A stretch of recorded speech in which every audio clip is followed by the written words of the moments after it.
Hello दोस्तों, आज हम आए एक खेत में जहाँ पे कलौंजी की फसल की बुआई की गई है। यदि आप नहीं जानते कलौंजी के बारे में तो इस वीडियो में अंत तक बने रहे, जिसमें हम आपको बताएंगे किसान भाइयों को कलौंजी की फसल का उत्पादन क्यों लेना चाहिए, 1 एकड़ से आप कितना उत्पादन ले सकते हो कलौंजी का, और यह अन्य फसलों से क्या समानता रखती है और क्या भिन्नता रखती है।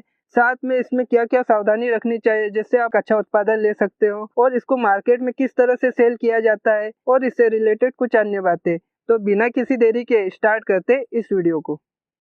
यदि अभी तक आपने हमारे चैनल को सब्सक्राइब नहीं किया तो सब्सक्राइब कीजिए ग्रे बटन को और लेटेस्ट वीडियो के नोटिफिकेशन पाने के लिए क्लिक कीजिए बेल आइकन को। सर, थोड़ा आपके बारे में बता दीजिए। हाँ, मेरा नाम विपिन यादव है। ग्राम कठोरा का रहने वाला हूँ और तहसील कसराव, जिला Khargone, MP district. Okay sir, जैसे कि आप जो खेती कर रहे हैं थोड़ा उसके बारे में बता दीजिए। खेती में कलौंजी की 2 साल, ये दूसरा साल है। पिछले साल इसको हमने 1 एकड़ में बोई थी और इसको नवंबर में बोई थी और अप्रैल के महीने में कटी थी। 1 एकड़ का एवरेज इसका, नया साल था तो एवरेज इसका 4 क्विंटल मिला था और खर्च इसका 10,000 के करीबन बैठा था। ओके सर, जैसे कि आपको ये आइडिया कहाँ से आया कि कलौंजी खेती करना चाहिए, दोस्तों से कि कुछ को देखा आपने? हाँ, ये मेरे को हमारे रिश्तेदारों ने बताई बात, और ये मैंने मंदसौर तरफ से अपने कुछ फ्रेंड वगैरह थे, उन्होंने जानकारी दी। बीज भी वहीं से मैं लाया था मंदसौर से, और उनसे मैंने अनुभव लिया, उसके बाद बोई और उसका बढ़िया रिजल्ट मिला। ओके सर, थोड़ा बता दीजिए पौधा किस तरह से रहता है? ये इसका पौधा है, अभी इसकी नवंबर के महीने से ये है और 4 महीने की इसकी उम्र हुई है। अभी ये 20 से 25 दिन और लगेंगे इसको, एक पानी और देना है इसको। तो सर, जैसे कि आप जो बीजों का उत्पादन लेते हो, हाँ, तो उसके साथ जो रिमेनिंग पार्ट रह जाता है तो उसका भी यूज होता है कि नहीं होता है, जैसे कि चारे के रूप में पशुओं के? चारा तो सर कुछ काम में नहीं आता है।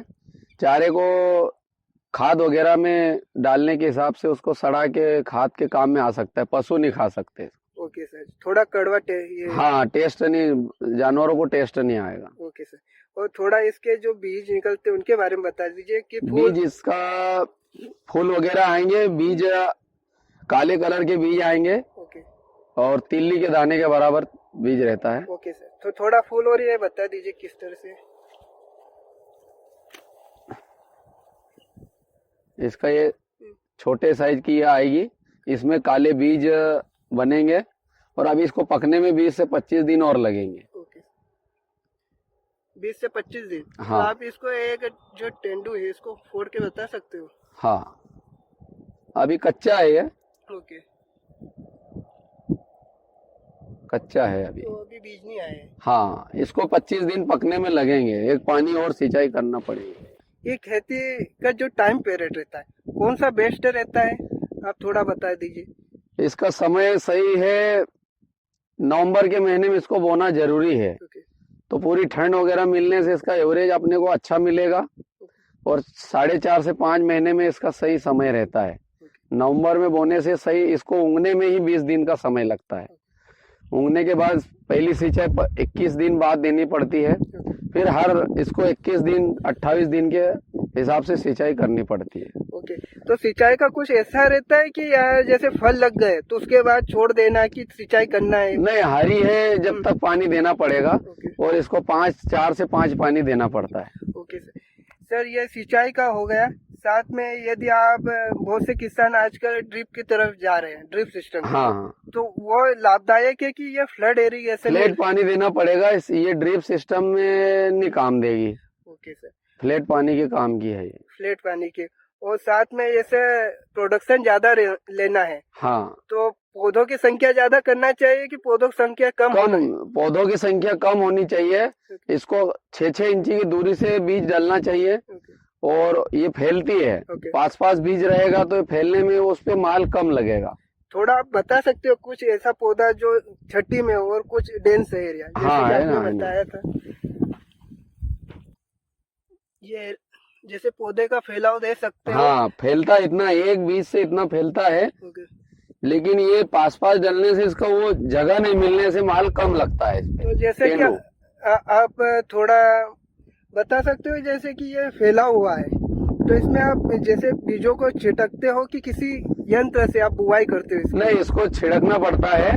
इसको बालू रेती में मिला के ओके, छिड़कना पड़ता है। उसके साइज से बना के, जैसे पानी चल जाए इस हिसाब से बना के उसको रेती में मिला के छिड़काव करना पड़ता है। तो रेती मिलाने का क्या मतलब? ये पूरे की नहीं, अपने को कम, अरे एक एकड़ में 3 किलो बीज डालना चाहिए। ओके, अब ये अगर वो डायरेक्ट डालेंगे तो ये पूरेगी नहीं, ओके। इसलिए इसमें रेत मिलाना जरूरी है।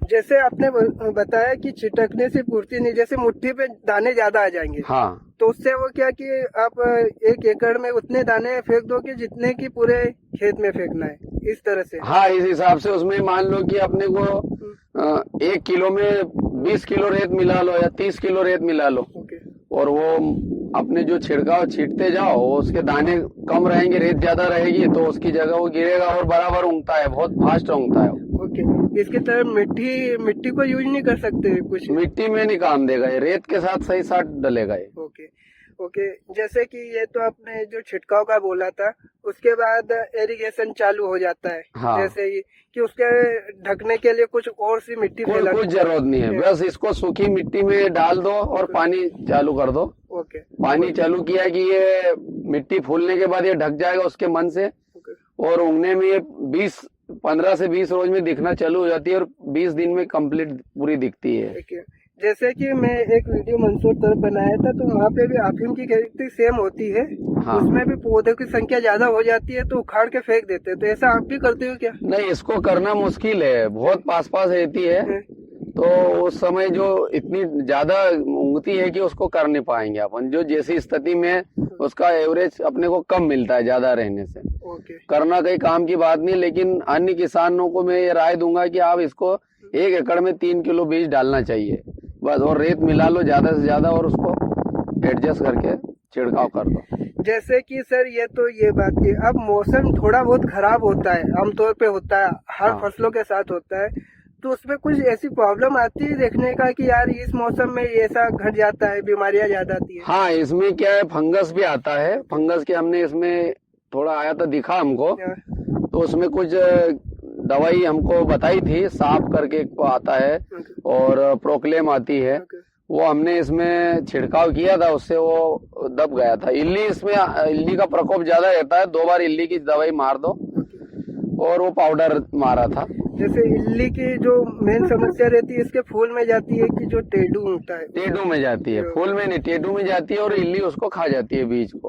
ओके सर, तो मतलब कि जो फूल और इनको खा जाती है तो हाँ, उत्पादन बहुत कम रहता है, कम हो जाएगा, मतलब कि यूजलेस हो जाती है, जो पौधा उग गया उसकी। हाँ, प्रोडक्शन कम हो जाता है। साथ में आप जो फंगस बता रहे थे, तो थोड़ा उसका जो प्रॉपर्टी रहती है वो बता दीजिए कि फंगस से उसमें बहुत छोटे कीटाणु दिखते नहीं है, अगर झूम करके उसको देखेंगे मोबाइल से तो दिखेंगे, अपनी नजर में नहीं आएंगे। ओके, जब वो बैठते हैं तो सैकड़ों की संख्या में बैठते हैं, तो फंगस को धीरे धीरे वो दिनों दिन उसको चूसता है और वो 8 दिन में फसल बर्बाद कर देगा। या कलौंजी को उगाना है तो उसके लिए जैसे कि भाई पहले से फसल में कुछ छिड़काव कर दिया जाए? नहीं, इसमें कुछ नहीं है। जैसे अपनी सोयाबीन की अगर फसल निकाल के इसको साफ सुफ कर दो, धूप जोत के उसको धूप खिला दो, फिर उसको रोटावेटर करके और उसकी पाल वगैरह बना के छोड़ दो, फिर छिड़काव कर दो। ओके सर, जैसे कि ये ऑरेंज के था, आप इसमें बहुत सी वैरायटी भी आती है, तो कौन सी वैरायटी आपने यूज करी? नहीं, हम तो मंडी से किसान से लाए थे बीज, इसमें कोई ब्रांड नाम कुछ नहीं है। ओके, बस यही जो किसान से बीज लिया था, और वो फर्स्ट मानो कि सेकंड मानो, लेकिन बढ़िया है उत्पादन, माल उस पे जो लगना है बढ़िया है, कोई ब्रांड नेम कुछ नहीं इसमें। ओके सर, तो आप हम किसानों की तरह जैसे कि ब्रांड की तरफ नहीं जाते, बीज की क्वालिटी देख लेते हो और उसका छिड़काव कर हाँ, देते बस। जैसे गेहूं में अधिकांश लोग करते हैं कि भाई गेहूं लगा दिए, अच्छी क्वालिटी का गेहूं है, हाँ, उत्पादन दे दिया। हाँ, और ऐसा ये मार्केट में भी ऐसा नहीं चलता होगा कि यार इस ब्रांड की है तो वैल्यू ज्यादा है, ऐसा? नहीं, इसमें कुछ वैज्ञानिकों का रिसर्च नहीं होगा, मेरे को ऐसा लगता है कि कोई इसका फर्स्ट बीज आए। मेरे को तो ऐसा हमने सर्च किया किसानों ने कि भाई आगे पूछे, अमन मंदसौर में इसका मार्केट है, तो वहाँ के किसानों ने बोला कि भैया यही व्यापारी लेके पैकेट में बेचते हैं, तो उसका और आपको ज्यादा पैसा लगेगा, इसलिए यही बहुत बढ़िया चीज है। ओके, कोई कंपनी का काम नहीं है। जैसे कि किसान जैसे कि बहुत से वैरायटी की तरफ जाते हैं, ब्रांड की तरफ भी जाते हैं, तो वो थोड़ा छिड़काव करके कर सकते हैं। कभी कभी आपको ऐसा भी लगे कि यार ब्रांड की तरफ उत्पादन ज्यादा है, तो आप थोड़ा मंडी से भी खरीद के बीजों का छिड़काव कर सकते हैं। हाँ, कर सकते हैं। पता चल सकता है कि आपको क्या होगा। अब वो तो देखो जैसे मौसम के हिसाब से इसका रहता है। बाकी इस साल भी अच्छा माल लगा है, पिछले साल भी अच्छा था, ऐसा ही लगा था, कोई उसमें दिक्कत नहीं है। और हमारे घर का ही बीज है ये, पिछले साल रखा था। हाँ, तो आम तौर पे क्या रहता है कि जो बीज बुआई के लिए रहते हैं उनका भाव बढ़ जाता है। हाँ, उस समय में अक्टूबर नवंबर में इसका भाव 25,000 रुपये क्विंटल का रहता है। हमने जब निकला और इसको हमने जुलाई के महीने में बेचा था, ये 19,000 रुपये क्विंटल का बेचा था। ओके, तो जैसे आमतौर पे जैसे कि बीज रख लेते हैं, हाँ, तो इनको रिजर्व करने के लिए, हाँ, रखने के लिए कुछ ट्रीटमेंट की जरूरत पड़ती है कि सामान्य कुछ ट्रीटमेंट की जरूरत नहीं। अपनी थैली या बोरी में जहाँ भी अपने जो स्टोर करने की चीज है वहाँ पे आप व्यवस्थित रख दो, कीटाणु वगैरह कीटनाशक की छिड़काव करके रख दो, तो इसमें ऐसी कोई दिक्कत नहीं आई। कोई खराब होने का काम नहीं है, जैसे चने में खराब हो जाता है, इसमें ऐसा कुछ नहीं है। जैसे गेहूं में भी लग जाता है, इसमें ऐसा कुछ नहीं हुआ है। ओके, और साथ में जैसे कि जो आपने ट्रीटमेंट बताया, तो आमतौर पे जैसे हम नीम की पत्तियां यूज करते हैं। हाँ, वो धंधोरे जिसको बोलते हैं, हाँ, उसके लिए कुछ यूज करते हैं, तो ही करना है कि अलग से कुछ? नहीं, कुछ नहीं। इसमें अपने को तो मार्केट में जो बेचना है बेच दो, बीज के अपने को रखना है वो रख लो, पैकेट करके पैकिंग करके। ओके, ज्यादा क्वांटिटी में रखने की जरूरत नहीं है, अपने को जितना रखना हो वो रख लो। ओके सर, तो ये मार्केट यहाँ पे अवेलेबल है कि दूसरी जगह जाना पड़ता है इसको बेचने? सर ये तो अब मैं इसके लिए किसान पहला था इस अपने इस तहसील में। ओके, पिछले साल मैंने बोया और मेरे को देख के मेरे गांव में कम से कम 20 से 25 किसानों ने बोई है ये, और उन्होंने भी बताया कि बढ़िया रिजल्ट है और अपने को फायदे का एक काम है। और अभी निकलेगी जब मालूम पड़ेगा। आप इसको देख के किसान और आगे चर्चा में चल रही है कि यही बोएंगे, इसका मुनाफा अच्छा है। जैसे दोस्तों ये कसराव तहसील में पहली बार इन किसान भाई ने की थी, और साथ में यदि आप देख रहे हो वीडियो तो थोड़ा आप भी रिस्क ले सकते हो, क्योंकि आमतौर पे जो भी वैज्ञानिक रहते हैं, जो भी रिसर्च करते हैं, उनका यही कहना है कि किसान एक फसल की ओर नहीं जाए। उनके पास जितनी जमीन है उस हिसाब से वो डिवाइड करके फसलों का उत्पादन करे, तो फसलों का मुनाफा भी ज्यादा होगा और साथ में आपकी रिस्क लेने की कैपेबिलिटी कम हो जाएगी। भाई इस फसल में आपको मौसम के अकॉर्डिंग उत्पादन ज्यादा नहीं हुआ तो दूसरी फसल से आप मुनाफा ले सकते हो। थोड़ा ये ध्यान रखिए, और ये आमतौर पे यही किसान करेंगे तो मुनाफे में रहेंगे। जैसे कि इसके बाद मैं जैसे पूछना चाहूंगा कि जैसे निकालने के लिए, जैसे कि जो ग्रोथ हो गई है, तो उसको कैसे देखते हैं कि भाई आप ये पक चुकी है, आप इसका जो प्रोडक्शन लेना चाहिए, मतलब कि? हाँ, ये अभी हरी है, ये 10 से 12 दिन में पीली पड़ जाएगी। पीली पड़ने के बाद सूखने लगेगी, तो हल्की पीली सूखी रहेगी, उसको कटाई चालू हो जाएगी।